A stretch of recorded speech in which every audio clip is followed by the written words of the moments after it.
Thank you all for listening and watching my videos. Please subscribe and like my channel Master Coolitz. Hoping that you will not skip my ads, it's a big help for me by not skipping it. Thank you so much. Dragon Shadow. The Rise.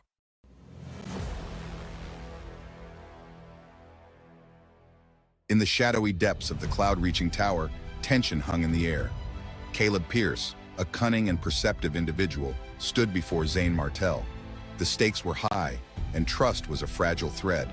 Caleb knew the danger that Zane was talking about did not just refer to the danger in the coffin. More importantly, it had to do with whether Zane could trust Caleb, or if he would put Patrick in harm's way. Caleb Pierce's voice was calm, yet the gravity of his words weighed heavily. Normally, such a question would have angered him, but the man before him was Zane Martell, who had already reached the 4th stage of the intermediate level, on par with Kevin Strong. Caleb believed that in the near future, Zane would become a legendary figure of their generation. Zane, the danger you speak of isn't just about the coffin. Zane's gaze was unwavering, calculating the risks. Could he truly trust Caleb Pierce? The air between them was thick with unspoken words, the weight of their shared history, and the uncertainty of their future hanging in the balance. Zane's mind flickered with memories of past alliances and betrayals, each one adding to the complexity of the decision before him. I understand your concerns. Here. He handed Zane a black jade pendant, its dark surface reflecting the dim light. The pendant was cool to the touch, its surface etched with intricate patterns that seemed to pulse with a life of their own. Caleb smiled and took out the pendant, offering it to Zane. This pendant will show any movement from the coffin. Keep it with you. As long as I am here, they will never be hurt. Zane inspected the pendant, his mind racing. The intricacy of its design and the subtle energy it emanated hinted at its powerful capabilities. He felt a faint hum of energy as he held it, a testament to its mystical properties.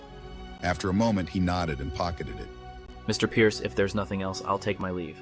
Guard the coffin well. Just as he turned to leave, Caleb Pierce stepped in his path, his expression shifting from calm to one of keen interest. Why the rush, Zane? Stay. Let's discuss cooperation. Cooperation? With you? Zane's curiosity was piqued.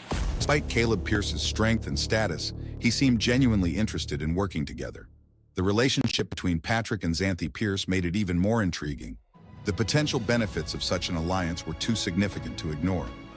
Zane sat down, intrigued. Are you aware of the battle at the front line? The Seven Nations Alliance is at war with Eastern Palm. The core forces, those at the intermediate level, will soon join the fray. I'll need your help, Zane. Zane was taken aback.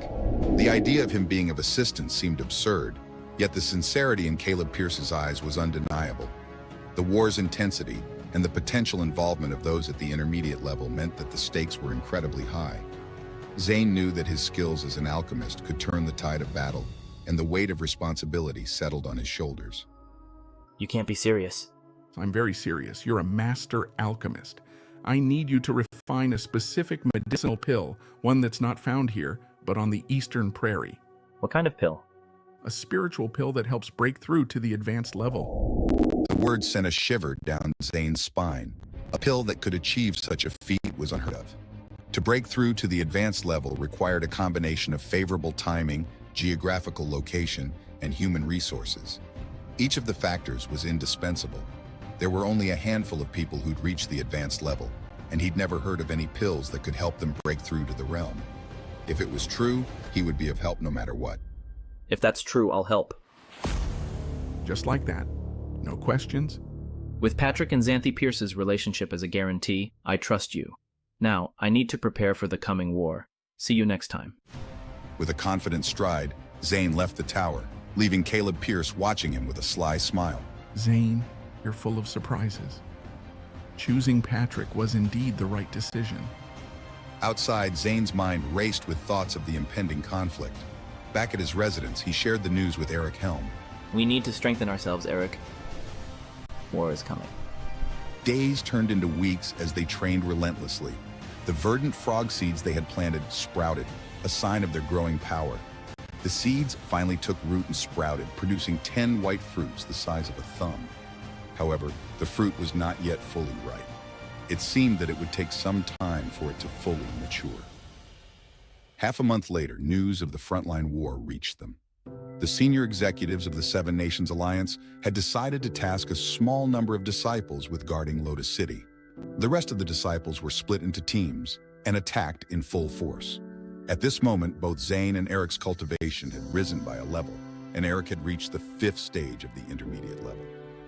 Zane, on the other hand, had relied on various pills and the beast blood pool of the dragon prison to reach the mid-5th stage of the intermediate level. He was only a step away from reaching the 6th stage. Coincidentally, both of them were assigned to the same team. Outside the city gates of Lotus City, a massive force of Foundation-level practitioners stood ready. Zane and Eric were assigned to the same team, alongside an old rival. More than 200,000 martial artists from the 7 major sects were randomly assigned together, standing neatly on the ground with 30 people as a team. Zane and Eric were on the same team. Apart from them, there were not many people from the 5 Spirit sect. The only one was actually Brad.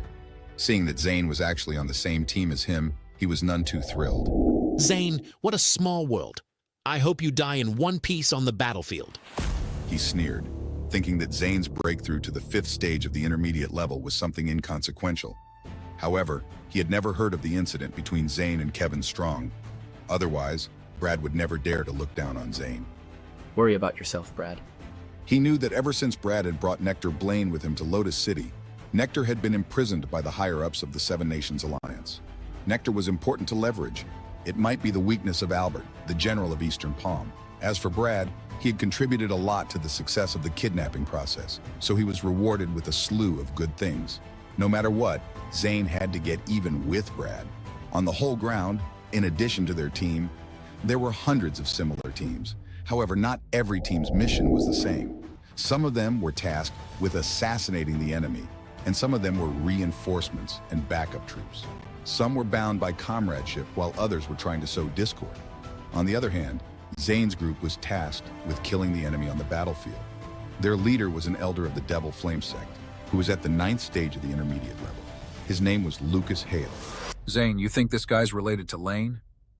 As an elder of the Azure Dragon Academy, Lane was indeed a spy planted by the Devil Flame sect, and had since become the sworn enemy of the 5 Spirits sect.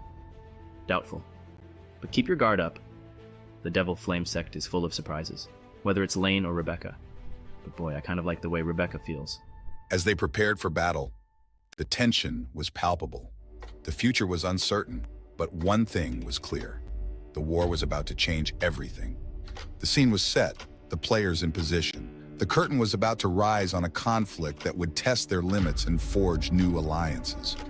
As they marched towards the unknown, one question lingered. Would they emerge victorious or fall into the abyss of war? And so with the war drums echoing in their ears, they stepped into the darkness, ready to face whatever awaited them on the battlefield.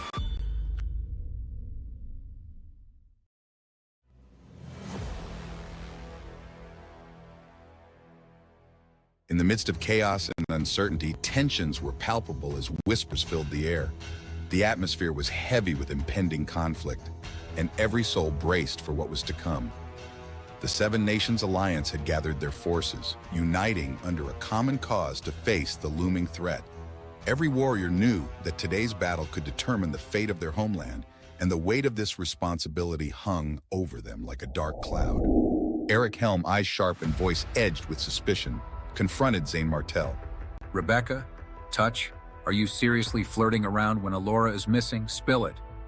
Leave me alone. There's nothing to gossip about. Stop prying into my business. Just then, Lucas Hale, a middle-aged man in his 50s and at the 9th stage of the intermediate level, made his presence known. His booming voice commanded attention. Everyone, regardless of our sex, let's set aside our past grudges. On the battlefield, we're comrades. The more we kill, the greater the reward from the Alliance. The Seven Nations Alliance's declaration was designed to ignite the fighting spirit among their disciples. The promise of rewards for each enemy defeated was a potent motivator. Killing a Foundation-level practitioner would result in 1 battle achievement, while killing an intermediate-level practitioner would result in 5. As for martial practitioners in the advanced level, it accounted for more than 10 battle achievements. Due to the high-level agreement between the Seven Nations Alliance and Eastern Palm, the experts of the expert level were forbidden from joining the war to prevent the people from being plunged into misery. Otherwise, all the martial artists in the expert level could attack in groups. Therefore, the main forces of this battle were at the intermediate level and advanced level. As the wind picked up, a massive shadow loomed overhead. A grand flying ship, dark green with protective formations, descended. Murmurs spread through the crowd like wildfire. Oh my God, it's the mountain-moving flying boat from River Sect. They're using such a treasure in the war. I heard it can carry up to 100,000 people. A beam of light enveloped the 100,000 ordinary soldiers in the Foundation level. Time's up. Get on board. 20,000 or so practitioners from the intermediate level stepped forward with their leaders and boarded the ship. Zane Martel, wide-eyed, took in the sheer size of the vessel. Ha ha ha ha. Scared? This flying ship is a treasure of the expert level. We wouldn't get near it if not for the war. Upon boarding the ship, Zane Martel was shocked. It was larger than he had imagined. More than a flying boat, it seemed more like a deserted island. The journey to Watercloud Stream was swift. After a day and a night, they arrived at a location shrouded in eerie silence. The terrain, with mountains reaching the clouds and a river surrounded by rocks, offered no signs of life. We've arrived at Watercloud Stream. Be careful, everyone. Eastern Palm might ambush us. But there's no place to hide here. Could our intel be wrong? The flying ship gradually stopped, and a huge formation appeared between the clouds. Suddenly, the sky turned red as huge flaming meteors rained down upon them. Oh no, an ambush! Find their formation masters. They must be nearby. Panic ensued as formations of fireballs and sword rain shot towards the flying ship, creating thousands of holes in the protective shield. Amidst the chaos, a young man from River Sect took charge. Listen up, everyone. I'll control the ship to break the formation. You find a way to take down the formation masters. We have one chance. Don't fail. A giant cannon emerged from the ship, gathering vital energy at its muzzle. A red light grew rapidly before a deafening explosion pierced the sky, shattering the enemy's formation. Zane Martel's eyes widened as he witnessed the power. He thought to himself, even an advanced level expert would be injured from such an attack. The protective formation of the ship failed, and chaos erupted. Kill! Charge! Take them down! As the shield dropped, intermediate level experts charged the enemies. The roar of battle echoed as Eastern Palm's army emerged, clashing with the Seven Nations Alliance. Amidst the frenzied battle, the air was filled with the sounds of clashing weapons and war cries. The fate of many hung in the balance as a brutal conflict unfolded at Watercloud Stream. The Seven Nations Alliance's forces, though well prepared and equipped, were still caught off guard by the ferocity of Eastern Palm's ambush. The sky above was a chaotic blend of fiery explosions and shimmering energy shields, creating an apocalyptic backdrop to the unfolding battle. On the ground, the soldiers moved with precision and purpose. Leaders barked orders, trying to maintain some semblance of order amidst the chaos. The clashing of swords, the cries of the wounded, and the relentless roar of battle filled the air, creating a symphony of war. Zane Martel moved with agility and determination, his mind racing as he tried to stay ahead of the enemy's attacks. He knew that every moment counted, and the survival of his comrades depended on their ability to adapt quickly to the unexpected ambush. We need to find those formation masters and take them out. It's the only way to stop this onslaught. Nearby, Eric Helm fought with ferocity, his eyes scanning the battlefield for any sign of the hidden formation masters. He could feel the weight of responsibility on his shoulders, knowing that their success hinged on his ability to locate and neutralize the enemy's key positions. Come on, where are you hiding? We can't let them keep this advantage. As the battle raged on, the Seven Nations Alliance's forces began to push back, their resolve strengthened by the knowledge that they had no choice but to succeed. The mountain-moving flying boat, now a damaged but formidable fortress, continued to provide support from above, its cannons firing relentlessly at the enemy formations. Suddenly, a breakthrough came.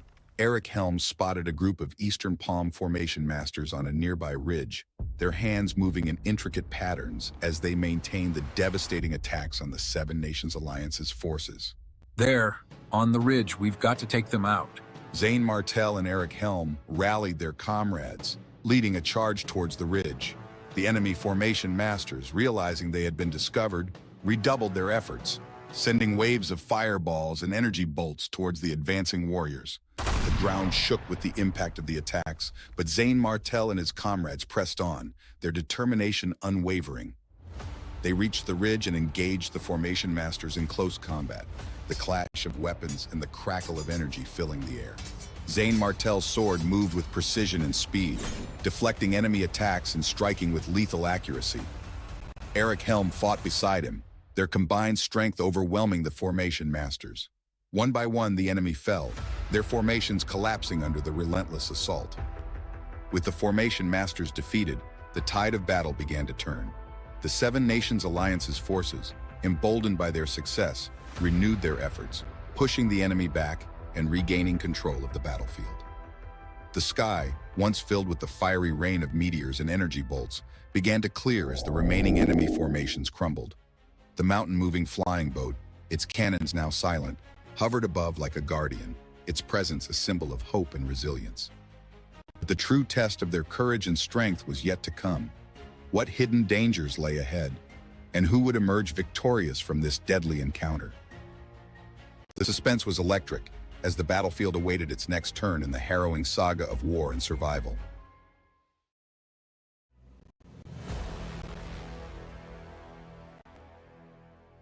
The moment the mountain-moving flying ship's protective formation lost its power, Zane Martel and his companions sprang into action. The ship shuddered as the formation flickered out, and without hesitation they darted towards the formation masters concealed in the mountains. The air was thick with the tension of impending battle, the landscape a chaotic tableau of clashing warriors and glinting weapons. Zane was swift and nimble. He moved like a shadow through the battlefield, his keen eyes fixed on the formation masters whose intricate spells had held their ship at bay. He broke free from the encirclement of foes, his movements a blur. However, his path was soon blocked by 4 practitioners from Eastern Palm, each at the 4th stage of the intermediate level. Their expressions were a mix of confidence and bloodlust. Kid, you're only at the 5th stage of the intermediate level, yet you dare to lead. You're begging to be killed. Everyone, kill him first, then deal with the others. Let's go! They charged at Zane, their fighting spirits high. Violent sword energy and surging fist shadows converged on him. The air crackled with the intensity of their combined attacks, creating a deadly storm of martial prowess. Zane's eyes swept over his opponents, growing cold. He was not about to show mercy. Each opponent represented a threat to the mission, a barrier that needed to be dismantled swiftly and efficiently. Aurora sword energy. He brought his fingers together, unleashing dozens of sharp sword energy that cut through the air with lethal precision. The blades of energy sliced through the incoming attacks, neutralizing them instantly. Get lost. He condensed an enormous amount of sword energy in his palms and shot it towards his enemies. The concentrated energy surged forward like a tidal wave, unstoppable and devastating. The sword energy pierced through the 5 practitioners. 2 fell lifeless from the sky, their bodies plummeting to the ground with sickening thuds, while 3 were left with severe injuries, blood pouring from their wounds. The battlefield fell momentarily silent as nearby warriors, friend and foe alike, paused in stunned disbelief. How could the Seven Nations Alliance have someone this powerful? Are they from the Stars of 10 Palaces? Impossible. Stars of 10 Palaces would be much stronger, at least at the peak of the 9th stage of the intermediate level. The army of Eastern Palm roared internally, realizing the danger. Their morale wavered as they faced the ferocity of Zane's attacks. Each moment stretched into an eternity as the realization dawned on them that they were facing an opponent unlike any they had encountered before. Killing is inevitable in war. As a protector of the Yarrow Kingdom, I must defend our land. With a cold resolve, Zane moved, his blade slicing through his enemies with the precision of a seasoned warrior. He had long accepted the harsh reality of battle, where mercy was a luxury he could not afford. Each swing of his sword was deliberate and deadly, cutting down anyone who stood in his way. His movements were a blur, almost imperceptible to the untrained eye, as he weaved through the battlefield with lethal grace. Save me. The enemy soldiers didn't even have time to react before they fell to their deaths, their screams cut short by Zane's relentless assault. He turned his attention to the formation masters, who were desperately trying to maintain their spells. With a flick of his finger, a concentrated beam of sword energy shot through the skull of one master, silencing him instantly. With the Formation Master dead, the protective formation weakened significantly. The ripple effect was immediate, as other Formation Masters across Watercloud Stream met similar fates at the hands of Zane's allies. The remaining Foundation-level practitioners, now free from the oppressive spell, disembarked safely from the flying ship, ready to join the fray. The battlefield erupted as 100,000 soldiers clashed with a ferocity that shook the ground. The air was thick with the sounds of swords clashing, the cries of the wounded, and the roars of the enraged. The once tranquil Watercloud Stream had transformed into a scene of utter chaos, where every second was a fight for survival. Zane paused on a stone wall, taking a moment to survey the chaotic battlefield below. His keen eyes took in the turmoil, the endless waves of warriors locked in deadly combat. The sheer scale of the conflict was staggering, and for a moment, he felt the weight of the lives lost pressing down on him. So this is war? Endless killing and bloodshed. But this is the warrior's path. One must fight and protect. Suddenly, a black shadow descended upon him at sonic speed. Zane's instincts kicked in, and he braced himself for impact. Zane collided with a golden long spear, sending it flying. The spear spun in the air before landing in the hands of a graceful woman. She moved with an eerie elegance, her presence commanding and dangerous. She was in her early 20s, at the 6th stage of the intermediate level, with most of her fair skin exposed. Her eyes gleamed with a mixture of contempt and amusement as she sneered at Zane. You killed so many of us. You're strong, but you've made a grave mistake becoming our enemy. I'll kill you. She jabbed her spear, creating illusions and blazing flames in the air. The air around her seemed to ripple with heat and power, distorting her image like a mirage. Zane put his fingers together, forming a half-meter-long sword shadow. With a wave, it clashed with her spear. The force of their collision sent shockwaves through the battlefield. Sparks flew as their intense fight drew the attention of many. Warriors paused in their battles to watch the clash of these two formidable fighters, knowing that the outcome could shift the tide of war. Look, Savannah East is fighting that enemy. He'll lose for sure. He chose the wrong opponent. He's dead meat. Savannah's spearhead swept through the air, creating a crescent moon with thunder waves. The power emanating from her weapon was palpable, a testament to her formidable skill. Zane frowned, swinging his sword with terrifying vigor. His energy crackled around him, his focus unbreakable as he met her attack head-on. The Thunder Dragon split in two, the spear exploding. Savannah's eyes widened in disbelief as her powerful attack was shattered. How could this be? She, a genius from the Godwill sect, had never been defeated. Yet a small fry from the Seven Nations Alliance had shattered her attack in one move. The sword energy pierced her chest, staining her fair skin red. She gasped, her confidence crumbling in the face of Zane's overwhelming power. You're no match for me. Leave now, and I won't kill you. Savannah burned with rage, humiliated by her defeat. Her pride was a fragile thing, and Zane had shattered it completely. How dare you let me go? If I don't kill you today, I won't be called Savannah East. Before she could finish, a massive sword energy swept across the sky, beheading her. The swift and brutal execution left no room for doubt about Zane's resolve. Her head flew up, her eyes full of shock. Zane had killed her in one move, and those behind her met the same fate. His power was undeniable, his efficiency terrifying. The air filled with the stench of blood as death loomed over Watercloud Stream. Every second, there was sure to be death from either the Seven Nations Alliance or Eastern Palm.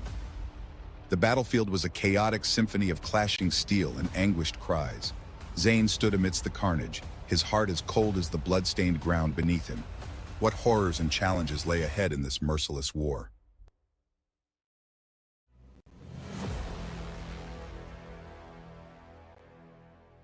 The vast expanse of Watercloud Stream was a battlefield. Chaos reigned supreme. Zane Martel had plunged into yet another fierce skirmish. The cacophony of clashing steel, the cries of the wounded, and the roars of battle formed a hellish symphony that echoed across the plains. Amidst the clamor, Eric Helm was locked in a deadly duel with a warrior of the 5th stage of the intermediate level. His opponent, a disheveled, bloodied man of 28, wielded a war saber with frantic desperation. We from Eastern Palm will never back down. I will kill you. The man's bloodshot eyes were filled with fear as he lunged wildly at Eric, his saber slicing through the air in a frenzy. His appearance was a testament to the brutal nature of the battle, with cuts and bruises covering his arms and face, blood oozing from his wounds. His clothes were tattered, soaked in the blood of his enemies and his own, marking him as a seasoned yet desperate warrior on the brink of collapse. Eric, however, moved with an eerie calm. He stepped forward, closing the distance with astonishing speed, his own scarlet war saber gleaming ominously. Compared to his opponent, Eric appeared composed and resolute, almost relaxed, as if he were merely going through the motions of a routine exercise. The aura around him was palpable, a mix of lethal precision and unshakable confidence. I admire your spirit. I'll give you a quick death. With a single deadly stroke, Eric's saber shattered the man's attacks and severed his head in one clean cut. The head rolled away, joining countless others in the blood-stained waters of Watercloud Stream.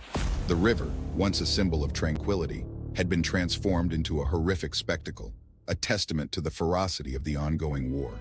Blood splashed onto the banks, painting the grass a deep crimson, and the air was thick with the scent of iron and decay. The river, once clear, now ran red with the blood of over 200,000 casualties. Bodies, whole and fragmented, floated lifelessly in the current. On the other side of the battlefield, Eastern Palm's warriors carved through their enemies with lethal efficiency. Their brutal efficiency turned the once beautiful landscape into a grim tableau of death and destruction.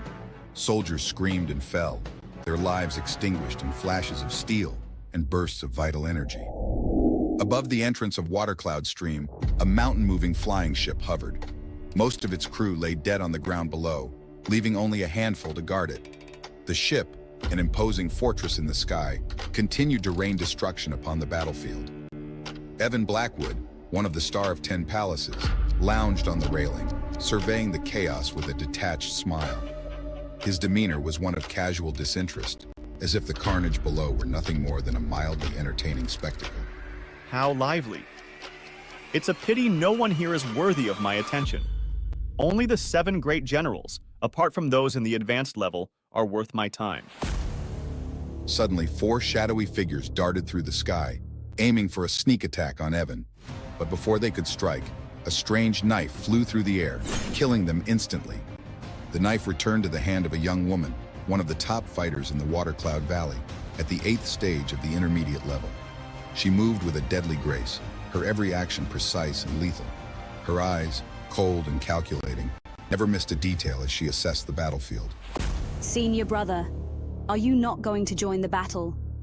The sect leader ordered us to kill the enemy. If he finds out you're slacking off, we'll be in trouble. Will he know if you don't tell? Besides, there's no one here worth my effort. But don't worry, when things get out of control, I'll step in. The young woman could only sigh and wait by Evan's side. Meanwhile, pillars of fire and energy cannons erupted behind the enemy lines. Each blast from the flying ship's cannons claimed at least 100 lives, shaking the ground violently. The relentless barrage from the ship turned the battlefield into a nightmarish landscape, with explosions ripping through the ranks of the enemy soldiers. The ground quaked with each impact, sending shockwaves that toppled the unsteady and brought fresh waves of despair. Then, a thunderous roar echoed across the battlefield. A monstrous elephant, over 30 meters tall with fangs longer than 10 meters, appeared behind the Eastern Palm Army. Its every step shook the earth. The beast, covered in a grayish-green hide, exuded an aura of raw, destructive power. Its massive form towered over the battlefield, a living juggernaut of devastation. Terra Drake Blood Elephant, and it's at the 8th stage of the intermediate level. The beast, a rare creature rumored to possess the bloodline of a Terra Drake dragon, stomped through the battlefield, crushing soldiers underfoot. Each step sent shockwaves through the ground, toppling warriors and leaving deep craters in its wake. Its massive form, towering over the battlefield, was a terrifying sight. Panic spread among the 7 Nations Alliance soldiers as they fled from the rampaging elephant. The sheer size and power of the creature were enough to break the morale of even the most seasoned warriors. The elephant's grayish-green hide was covered in scars from countless battles, each one a testament to its fearsome power. The sight spurred Zane Martel into action. He knew they had to stop the beast. His mind raced as he formulated a plan, aware that the balance of the battle hinged on neutralizing this monstrous threat. He scanned the battlefield, taking in the positions of both allies and enemies, and quickly devised a strategy. His heart pounded in his chest as he realized the enormity of the task ahead. Just then, 10 practitioners of the 6th stage of the intermediate level appeared, attacking the Terradrake Blood Elephant with all their might. They moved with coordinated precision, their weapons gleaming with vital energy. But their efforts were futile. Their weapons bounced off its impenetrable hide. The attackers, though skilled, found themselves powerless against the beast's overwhelming defense. Their attacks, which could have felt lesser foes, barely scratched the surface of the elephant's tough skin. The beast retaliated, swinging its massive trunk and crushing the attackers in a gruesome display of power. The sight of the practitioners being effortlessly swatted away like insects was a stark reminder of the Terradrake Blood Elephant's terrifying might.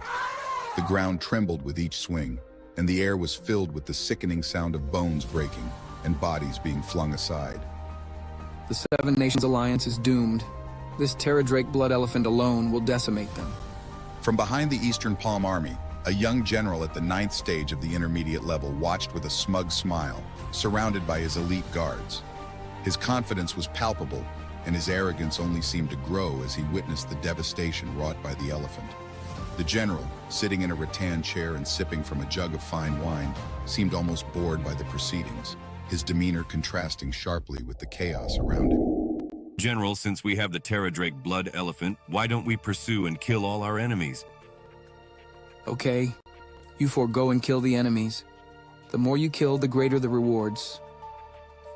As the elite warriors charged into battle, the fate of the Seven Nations Alliance hung in the balance. The general's orders sent a new wave of attackers surging forward, their eyes glinting with the promise of glory and rewards. The battlefield became a maelstrom of clashing steel and desperate cries as the Seven Nations Alliance struggled to hold their ground. The clash of steel, the roar of the beast, and the cries of the fallen painted a grim picture. Bodies littered the ground, and the once clear waters of the stream ran red with blood. The air was thick with smoke and the acrid scent of burning flesh. And in the heart of this chaos, a question lingered. Who would emerge victorious from the blood-soaked waters of the Watercloud stream?